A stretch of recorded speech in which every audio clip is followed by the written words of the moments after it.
13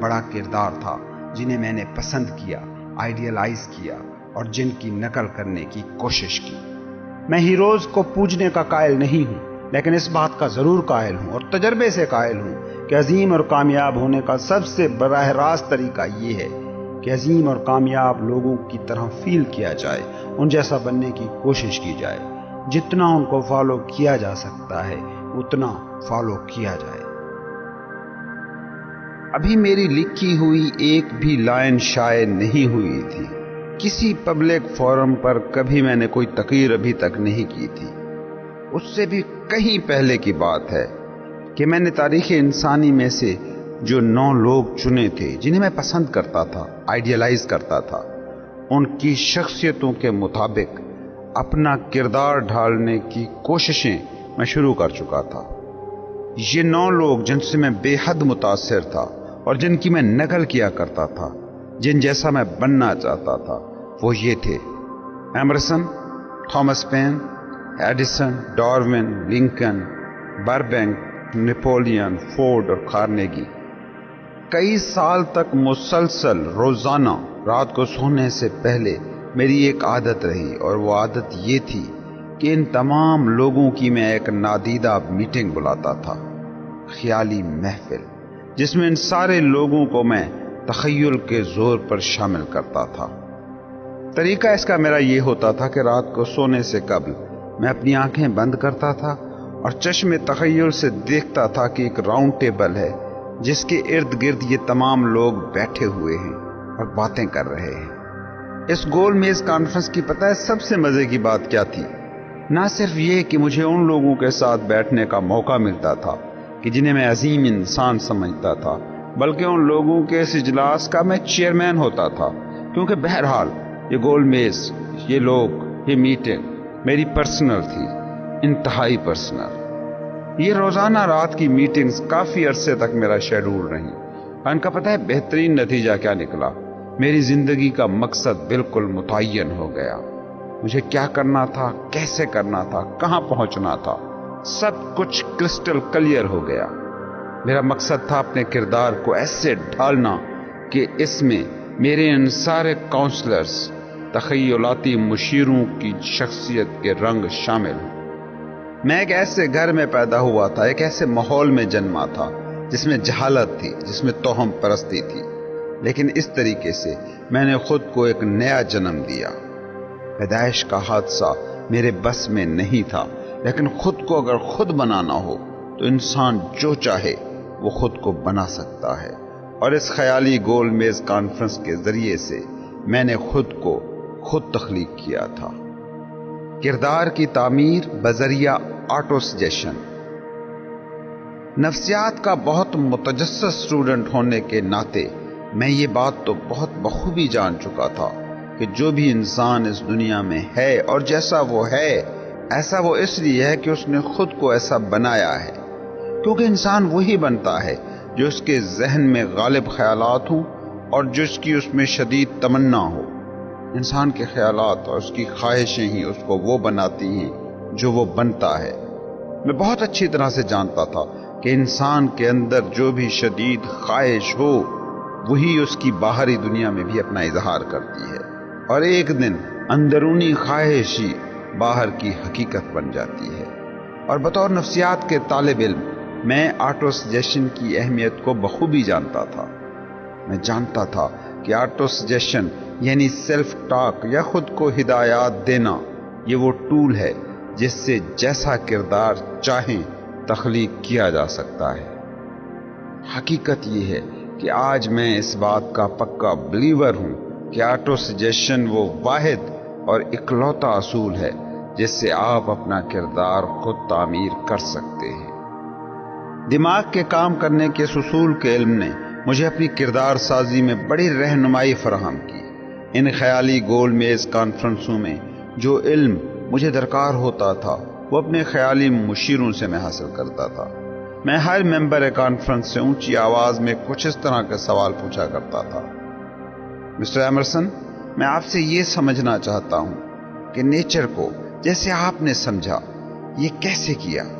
میں کہتا تھا: مسٹر ایمرسن، آپ نے جیسے نیچر کو سمجھا مجھے اور میرے سب کانشیس مائنڈ کو بھی اس کے متعلق بتائیں۔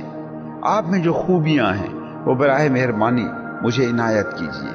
نیچر کو سمجھنے کے لیے جو بھی دستیاب علوم ہیں پلیز مجھے ان کے بارے میں سارا کچھ بتائیے۔ میں کہتا، مسٹر بربینک، میں آپ سے درخواست کرتا ہوں کہ مجھے وہ سارا علم سکھائیں جس نے آپ کو اس قابل کیا ہے کہ آپ کیکٹس کے سارے کانٹے جھاڑ کر اسے خوردنی درخت بنا دیتے تھے۔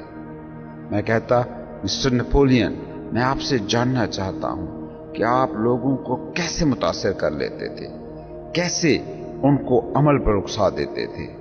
آپ کو جو خود پر، اپنے منصوبوں پر یقین تھا، مجھے بتائیے کہ کیسے وہ یقین آپ نے پیدا کیا، کیسے اس قوت یقین سے آپ نے شکستوں کو فتوحات میں ڈھالا، اور کیسے زندگی کی بڑی بڑی مشکلوں اور چیلنجز کو ہرایا۔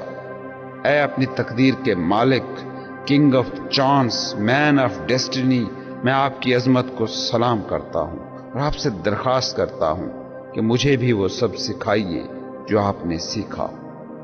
میں کہتا تھا، مسٹر تھامس پین، آپ سے میں درخواست کرتا ہوں کہ مجھے حریت فکر، فریڈم آف تھاٹ سکھائیے، مجھے ہمت کا درس دیں، مجھے فکر کی وہ کلیئرٹی سکھائیے جو آپ کا درہ امتیاز تھی، وہ خصوصیات جس نے آپ کو دوام بخش دیا ہے۔ میں کہتا، مسٹر ڈارون، میری خواہش ہے کہ آپ مجھے سکھائیں کہ صبر اور ہمت کے ساتھ اپنے کام سے کیسے جڑا جائے۔ کاز اینڈ ایفیکٹ کی اس دنیا کو جیسے آپ نے سمجھا، پلیز مجھے بھی سمجھائیے کہ میں خود میں کیسے یہ صلاحیت پیدا کروں۔ مجھے بتائیے کیسے میں بلا تعصب تحقیق کروں، بالکل ویسے ہی جیسے نیچرل سائنسز کے میدان میں آپ نے کی تھی۔ میں کہتا، مسٹر لنکن، میری خواہش ہے کہ جس طرح کی انصاف پسندی آپ میں تھی وہ مجھ میں بھی پیدا ہو، جو آپ میں بلا کا تحمل تھا، جو آپ میں شاندار حصے مزاحت تھی، انسانوں کو سمجھنے میں جو آپ کو ملکہ حاصل تھا، یہ سب مجھ میں کیسے پیدا ہو۔ میں کہتا، مسٹر کارنیگی، زندگی میں نے جو بھی کچھ آج تک کیا ہے اس کے حوالے سے میں پہلے ہی آپ کا مقرور ہوں۔ آپ کی وجہ سے میری زندگی میں خوشی آئی، ذہنی سکون آیا، منظم کوشش کا جو اصول آپ نے کھوجا تھا، میری خواہش ہے کہ اس اصول پر میں بھی عمل پیرا رہوں، وہی اصول کہ جس پر عمل کر کے آپ نے زندگی میں بڑی کامیابیاں حاصل کی اور ایک عظیم صنعتی سلطنت کو کھڑا کیا۔ میں کہتا، مسٹر فورڈ، آپ وہ شخصیت ہیں کہ جن سے مجھے بہت سا مواد ملا، جس کی بنیاد پر میں نے زندگی کو سمجھا۔ آپ میں جو مستقل مزاجی ہے، جو عزم مصمم ہے، جو وقار ہے، جو خود اعتمادی ہے، آپ مجھے وہ سکھائیں کہ آپ کی انہی خصوصیات کی وجہ سے آپ نے غربت پر قابو پایا، انسان کو ترتیب سے محنت کرنے کا گر سکھایا۔ میں چاہتا ہوں کہ یہ سب آپ مجھے سکھائیں تاکہ میں لوگوں کو ان سارے طریقوں کے بارے میں بتاؤں اور وہ بھی اس طریقے پر عمل کر کے کامیاب ہو سکیں۔ میں کہتا، مسٹر ایڈیسن، اس گول میز کانفرنس میں آپ کی نشست میرے سب سے زیادہ قریب ہے، اور ویسے بھی آپ میرے دل کے سب سے زیادہ نزدیک ہیں، کیونکہ آپ ذاتی طور پر ہمیشہ مجھ پر مہربان رہے۔ جب میں کامیابی اور ناکامی کے فلسفے پر ریسرچ کر رہا تھا تو آپ نے مجھے سب سے زیادہ مدد دی تھی۔ آپ میں جو قوت یقین تھی، میں چاہتا ہوں کہ آپ مجھے وہ سکھائیں، وہ قوت یقین کہ جس کی بدولت آپ نے فطرت کے کئی رازوں کو منکشف کیا، وہ قوت کہ جس کی بدولت آپ نے ہر ناکامی کو کامیابی میں بدلا۔ میں اپنے اس خصوصی گروپ، خصوصی مشیروں کی محفل میں ہر ایک کو مختلف انداز سے مخاطب کرتا تھا، جو ان کے اوصاف تھے ان کے مطابق انہیں مخاطب کرتا تھا۔ میں ان سب کے اوصاف سے بہت اچھی طرح آگاہ تھا، کیونکہ ان کی زندگیوں کا میں نے نہایت گہرائی سے مطالعہ کر رکھا تھا۔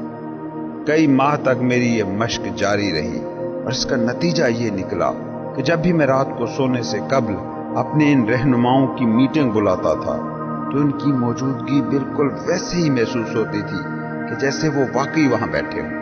یہ 9 کے 9 لوگ ایسے تھے کہ ہر ایک میں ایک ایسی خوبی تھی جو مجھے حیرت زدہ کر دیا کرتی تھی۔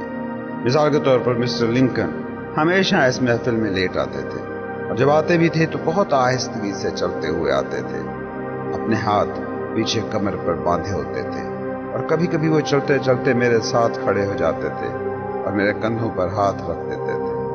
ان کے چہرے پر ہم آدم سنجیدگی اور متانت طاری رہتی تھی۔ میں نے شاید ہی انہیں مسکراتے ہوئے دیکھا تھا۔ ایک پوری قوم کی فکر نے شاید انہیں ایسا بنا دیا تھا۔ لیکن میری اس گول میز کانفرنس کے سارے لوگ ایسے نہیں تھے۔ مثال کے طور پر بربینک اور تھامس پین بہت ہنس مکھ تھے، وہ محفل میں چٹکلے بھی چھوڑتے رہتے تھے۔ ایک دن بربینک کافی لیٹ آیا، مگر جب وہ آیا تو بڑا پرجوش تھا۔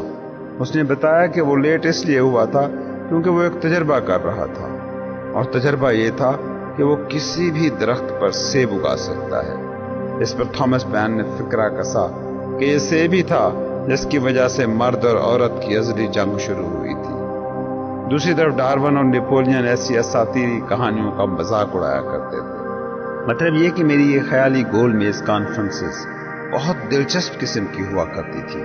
ان میں اختلاف رائے ہوتا تھا، حتیٰ کہ جھگڑے تک ہوتے تھے، مگر یقین مانیے کہ یہ خیالی میٹنگز میرے کردار کی تشکیل میں بہت مددگار ثابت ہوئی۔ وہ لوگ جو اپنے شعبوں میں کامیاب تھے وہ آپ کی مدد کر سکتے ہیں۔ یہ لوگ کبھی نہیں مرتے۔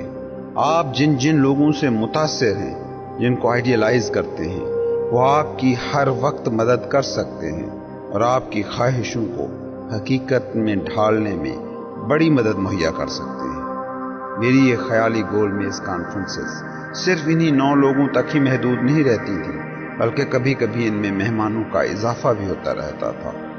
آج تک میری اس میٹنگ میں 50 کے قریب عظیم مفکر، موجد، سائنسدان، فلسفی اور ماہر الہیات شامل رہ چکے ہیں۔ ان لوگوں میں سینٹ پال، گلیلیو، کوپرنکس، ارسطو، افلاطون، سقراط، Homer, Voltaire, Bruno, Spinoza, Drummond, Kant, Schopenhauer, Newton, Confucius, Elbert Hubbard, Brann, Ingersoll, Wilson اور ولیم جیمز بھی شامل ہیں۔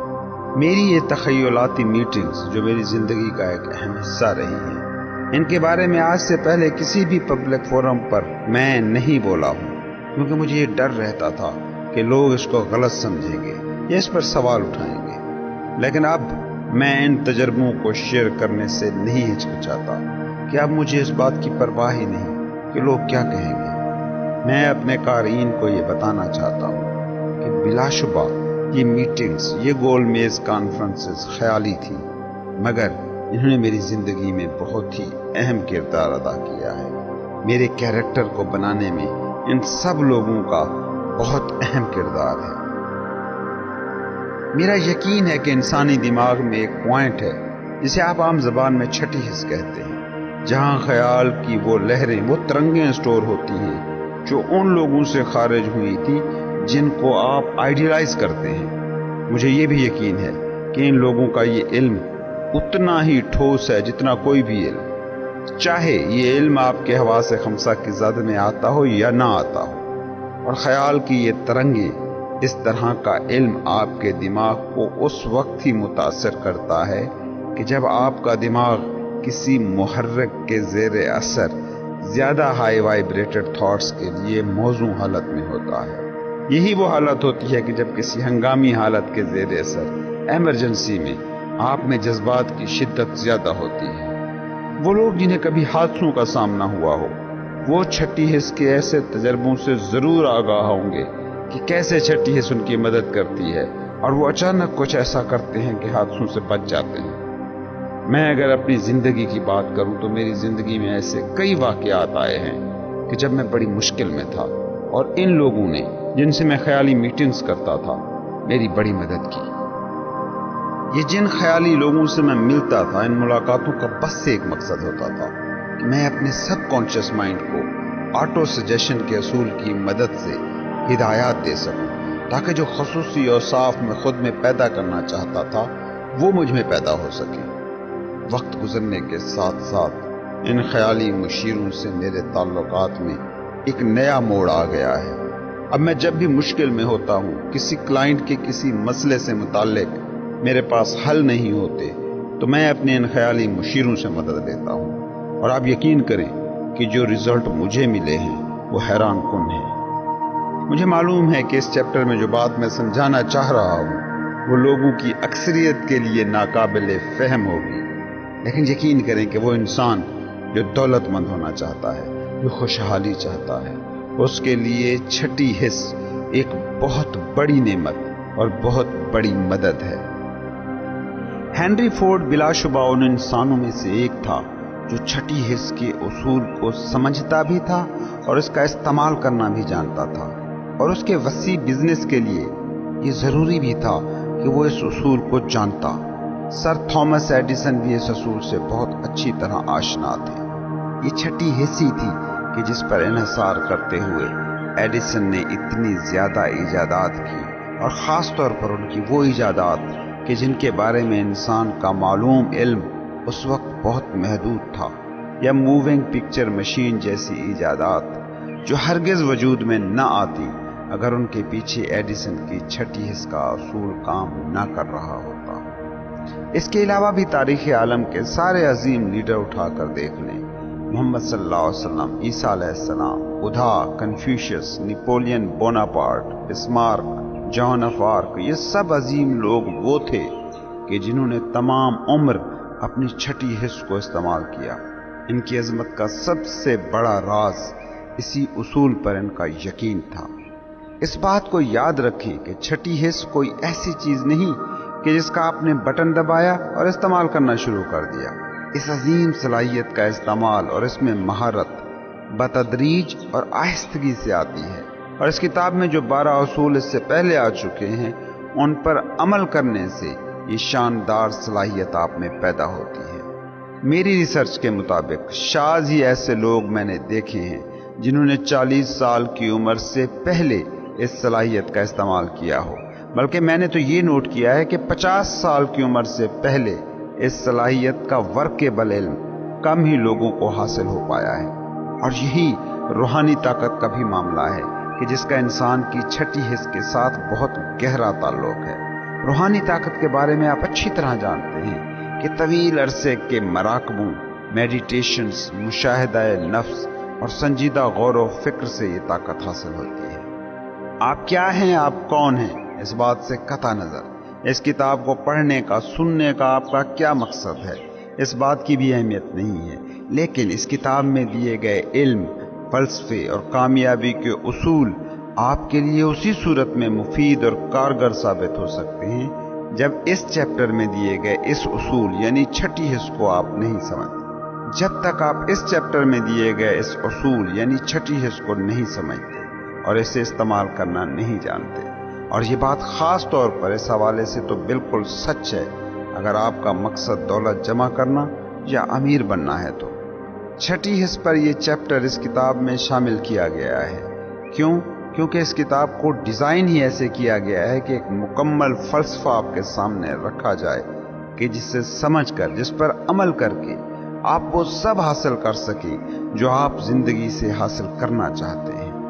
اس پورے فلسفے کا نقطہ آغاز ہے، پہلا سنگ میل ہے خواہش، ڈیزائر، اور اس کا آخری پوائنٹ، آخری مرحلہ ہے سمجھ، فہم، انڈرسٹینڈنگ، خود اپنی سمجھ، دوسروں کی سمجھ، قوانین فطرت کی سمجھ، خوشی کی پہچان اور اس کی سمجھ۔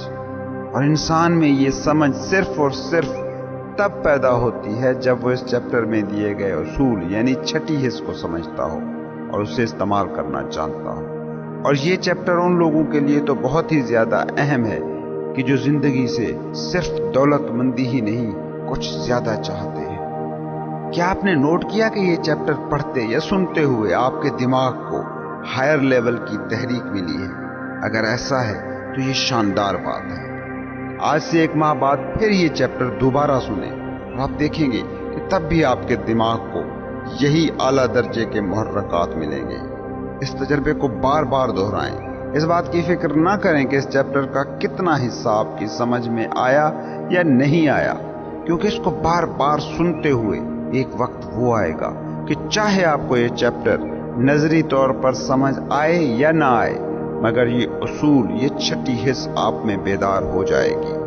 بے حوصلگی کا خاتمہ ہو جائے گا، آپ کے سارے خوف ختم ہو جائیں گے، آپ سستی سے نجات پا لیں گے اور اپنی امیجینیشن کی صلاحیت کو زیادہ شدت اور زیادہ بہتر انداز میں استعمال کرنے لگیں گے، اور پھر آپ محسوس کریں گے کہ جیسے کسی ان نون تک، کسی نامعلوم تک آپ پہنچ گئے ہیں، وہ نامعلوم کہ جو عظیم لیڈروں، فنکاروں، اسٹیٹس مین کو عظیم لیڈر، عظیم فنکار، عظیم اسٹیٹس مین بناتا ہے۔ یہ موقع جب آپ کے پاس آئے گا تو آپ اپنی کسی بھی خواہش کو مساوی مادی شکل میں، دولت کی شکل میں پانے کے قابل ہو چکے ہوں گے۔ یقین بمقابلہ خوف۔ گزشتہ ابواب میں کہا گیا تھا کہ کیسے آٹو سجیشن، خواہش اور سب کانشس مائنڈ کے ذریعے آپ خود میں یقین پیدا کر سکتے ہیں۔